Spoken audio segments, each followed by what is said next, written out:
El Señor esté con ustedes. Proclamación del Evangelio de nuestro Señor Jesucristo según San Marcos.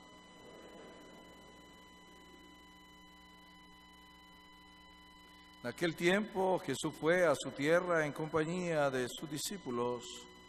Cuando llegó el sábado, se puso a enseñar en la sinagoga y la multitud que lo escuchaba se preguntaban asombrados: ¿de dónde aprendió este hombre tantas cosas?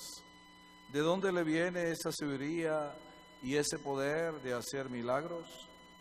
¿Que no es este el carpintero, el hijo de María, hermano de Santiago, José, Judas y Simón? ¿No viven aquí entre nosotros sus hermanas? Y estaban desconcertados. Pero Jesús les dijo: todos honran a un profeta, menos los de su tierra, sus parientes y los de su casa. Y no pudo hacer allí ningún milagro, solo curó a algunos enfermos imponiéndole las manos.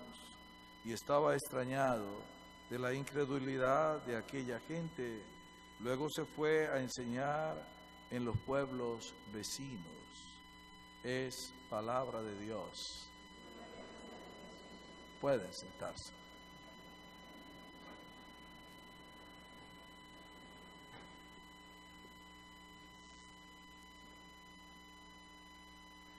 Cuando Bogotá era una ciudad bastante pequeña, una joven, después de terminar los estudios del colegio, decidió ingresar a la comunidad de la Divina Providencia.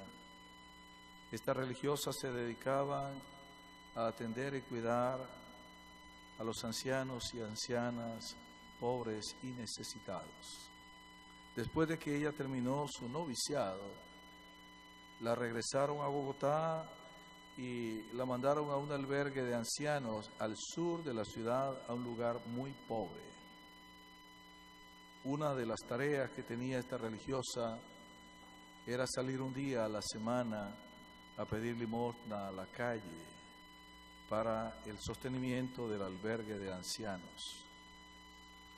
Un sábado en la tarde, ella salió con otra compañera por las principales calles de la ciudad, y una de esas calles muy famosa es la Séptima. Y mientras ella con su compañera pedían limosnas, de pronto un grupo de jóvenes, antiguos compañeros de estudio y de parranda, la reconocieron y comenzaron a burlarse de ellas. El líder del grupo se adelantó y le dijo: te voy a dar una buena limosna con una condición.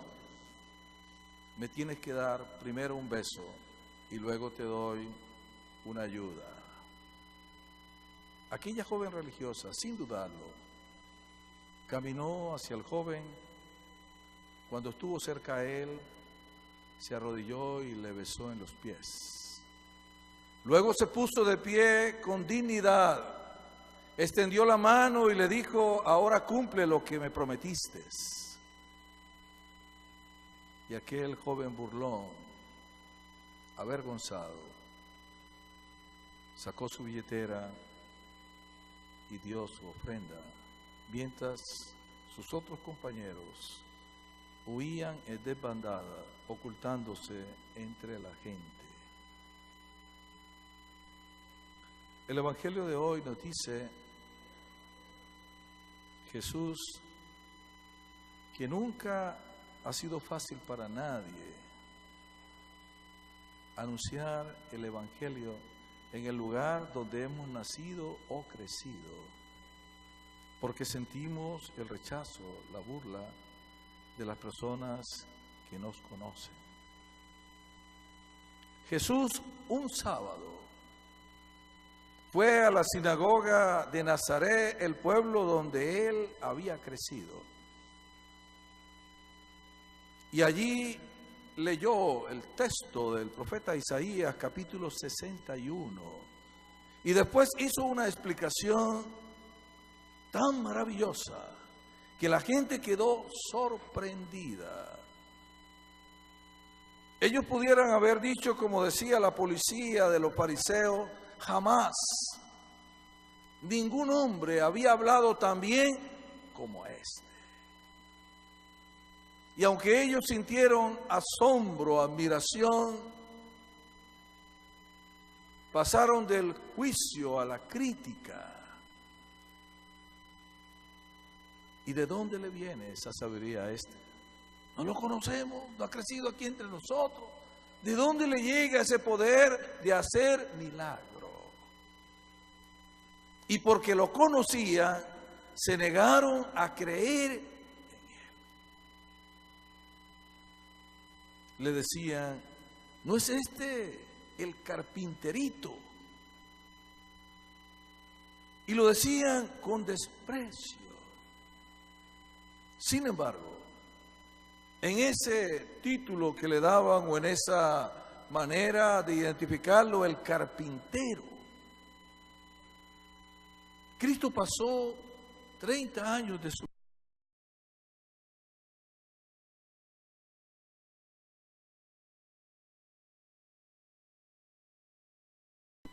Pero del cual Cristo nunca se avergonzó. Por el contrario, Cristo nos quiere enseñar a cada uno de nosotros que en cualquier oficio, por humilde que sea, podemos nosotros llegar a agradar a Dios y alcanzar la santidad. Que el que trabaja limpiando casas o oficinas, como el que puede trabajar en una oficina frente a un computador, o como médico, como policía, o como bombero, o recogiendo la basura de la calle, todo oficio, todo trabajo hecho con dignidad, tiene valor a los ojos de Dios. Cristo en esos 30 años de carpintero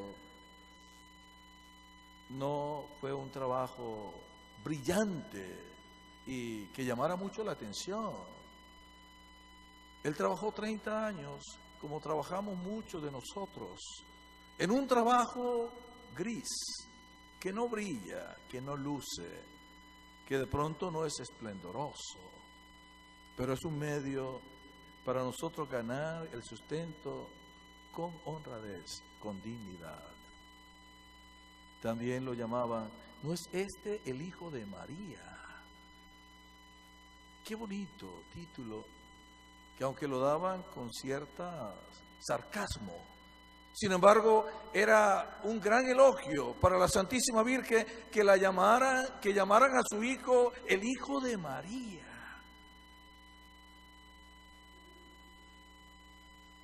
El hijo, la madre del Redentor, del Salvador del mundo. Afortunadamente, cada uno de nosotros también participamos de este título, porque aquel Viernes Santo, cuando Jesús le dio al apóstol Juan, le dijo, hijo, he ahí a tu madre, madre, he ahí a tu hijo. Todos nosotros en Juan estábamos representados y todos somos hijos de María. Y debemos vivir con honra, con alegría, que nos digan los hijos de María de Nazaret. Jesús experimentó el rechazo, fracaso. Se lamentaba de la incredulidad de la gente. Y nos dice el evangelista San Marcos que no pudo hacer allí milagros. Porque Cristo, para hacer milagro, necesita de nuestra fe. Y por eso, cada vez que él hacía un milagro, decía, por tu fe se te concede lo que pides. Él mismo puso como condición la fe. Y donde hay cero fe, no acontecen milagros. No porque Dios no quiera o no pueda, sino porque Él ha puesto como condición para hacer milagros que haya fe. Porque Dios no es un mago ni un curandero. Él necesita que creamos en Él. Donde hay fe, ocurren cosas maravillosas. Por eso Él nos ha dicho, según sea tu fe, así serán las cosas que te suceden. Todo lo que pidan en mi nombre, mi Padre se los concederá. Cualquier cosa que sea. La Biblia, los evangelios están llenos de promesas de Cristo. Pero a veces son más nuestras dudas que nuestra fe en lo que el Señor promete. A veces se nos hace tan maravilloso sus promesas que terminamos por dudar, por no creer que cosas tan maravillosas el Señor nos las pueda conceder. Una mujer que llevaba 12 años casada se dio cuenta que su esposo le era infiel. Y pasó 3 años pidiéndole a Dios que le quitara de su mente a su esposo ese comportamiento de infidelidad. Una tarde que ella fue a confesarse, le dijo al sacerdote: Padre, ya estoy cansada de pedirle a Dios un favor.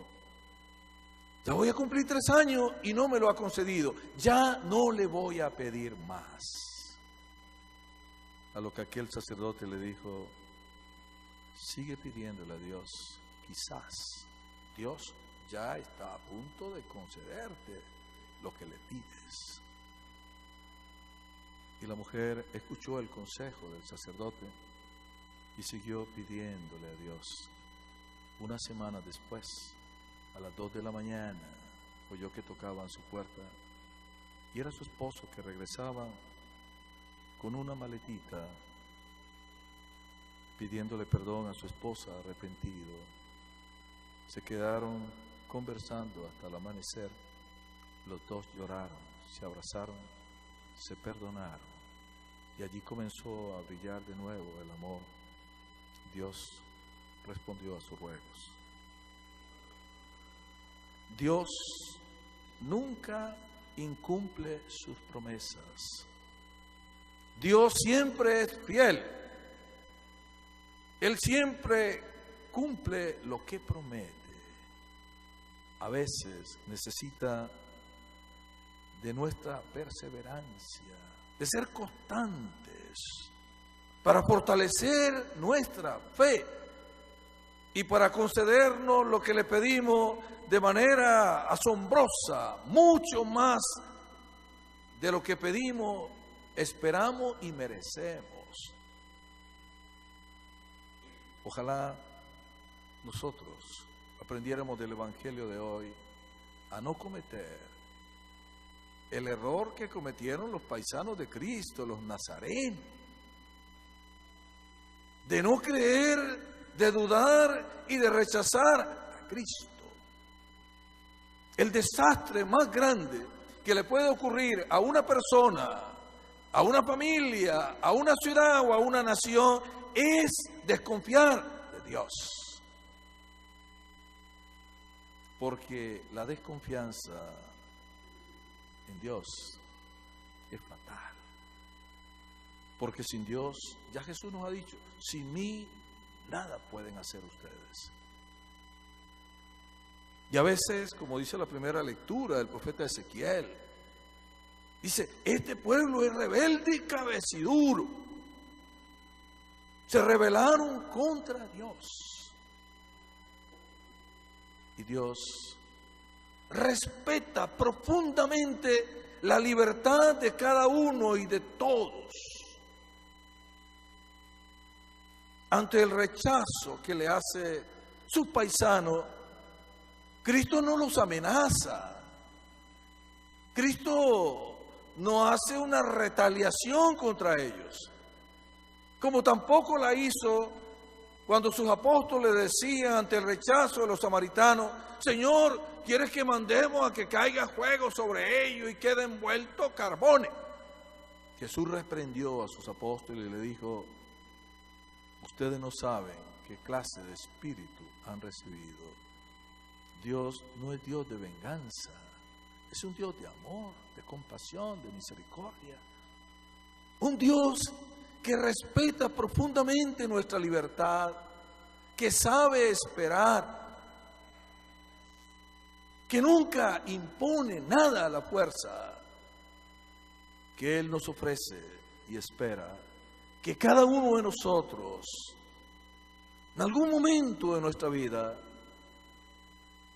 podamos reconocer qué grande es el amor y la misericordia de Dios, que podamos reconocer que creer en Dios es rentable, que creer en Dios trae grandes beneficios para nuestra vida, que creer en Dios nos abre inmensas posibilidades para que las cosas en las que luchamos, batallamos, sufrimos, se puedan resolver con la ayuda de Dios. Ojalá que nosotros no seamos un pueblo rebelde y cabecidura para creer en Cristo, en sus divinas promesas. Como decía San Agustín, temo que el Señor pase frente a mí y que yo no lo reconozca, que no me dé cuenta, porque quizás no vuelva a pasar. ¿Cuánto de lo que estamos aquí podemos sentir dolor, tristeza, aflicción y hasta desilusión de Dios por las cosas que nos han pasado? Y quizás estemos con una lucha interior de pensar o de querer decidir, esta es la última vez, el último domingo que vengo a misa, porque tanto le he pedido a Dios y Dios no me responde. Y a veces terminamos por ponerle un ultimátum a Dios, a nuestra fe, porque las dudas crecen en nosotros, porque el mundo nos induce a dudar de Dios. Pero como dice el salmista, dichosos los que creen en ti, Señor, porque creer en ti es maravilloso, porque creer en ti es ver qué grande es tu poder, las cosas maravillosas que tú haces por los que en ti confían. Pidámosle al Señor que aumente nuestra fe, que nos dé a cada uno de nosotros la gracia de creer, porque como le decía el domingo pasado, donde hay fe siempre ocurren maravillosos milagros. Basta, le decía Jesús a Jairo, basta que tengas fe para que veas el poder de Dios. Basta que tengas fe. Por eso pidámosle al Señor que aumente nuestra fe. Cristo se extrañaba de la incredulidad de sus paisanos. Y Cristo curó a unos pocos enfermos imponiéndole las manos. Y ni aún así les caía el 20 a ellos de ver quién era Jesús. A todos se nos hace difícil predicar el Evangelio en nuestra familia, en nuestro hogar, porque nos conocen nuestra historia, conocen nuestras virtudes y nuestras debilidades, y quizás se fijan más en nuestras debilidades y por eso terminan por rechazarnos. Pero la fe tenemos que comenzar a testimoniarla en nuestro hogar, con nuestra familia, con nuestros amigos. Ahí debe comenzar. Aunque es más fácil predicar entre extraños, trae más satisfacciones, porque no tenemos el impedimento de que conozcan nuestra historia personal, que conozcan a nuestra familia. La gente de Nazaret se negó a creer en Cristo, dice porque lo conocía, porque sabía quién era su padre, su madre, sus hermanos y hermanas. creían conocerlo, pero realmente ellos no sabían que Jesús es el Hijo de Dios y que Él, siendo Hijo de Dios, renunció a su honor y a sus privilegios divinos para hacerse uno más de nosotros. Tan se hizo uno como nosotros, que Judas, aquel Jueves Santo, para traicionarlo, le dio como señal a la policía, a los fariseos: aquel que yo le dé un beso, ese es, cójanlo. Porque Jesús era tan parecido a todos los demás judíos, de pelo largo, de barba, de túnica, que parecía uno más. En la misa nicaragüense hay un canto que me fascina, que dice: vos sos el Dios de los pobres, el Dios humano y sencillo, el Dios que suda en la calle, el Dios de rostro curtido. Ese canto expresa a ese Jesús que va por las plazas de mercado, a ese Jesús que hace los trabajos humildes y sencillos que hace tanta gente, a un Dios que suda en la calle, a un Dios que también tiene el rostro curtido del polvo de la tierra, de ese trabajo duro y difícil que hacen tantos obreros en la fábrica, en las calles. Reconocerlo no es fácil, pero ahí es donde juega un papel importante nuestra fe, para saber que ese hombre humilde y sencillo es Jesús, es Dios, el Emmanuel en medio de nosotros, el que hace cosas maravillosas, el que se distingue, porque es auténtico, porque ama, porque sirve, porque es generoso, porque hace el bien a todos. Y ese asombro es lo que nos debe llevar a fortalecer nuestra fe. ¿Por qué eres tan amoroso, tan especial? Quizás a muchos de nosotros nos toque vivir en algún momento de nuestra vida aquella experiencia que comenzaba contándoles en esta homilía, de aquella joven de la que se burlaban sus antiguos compañeros porque la veían pidiendo limosna en la calle.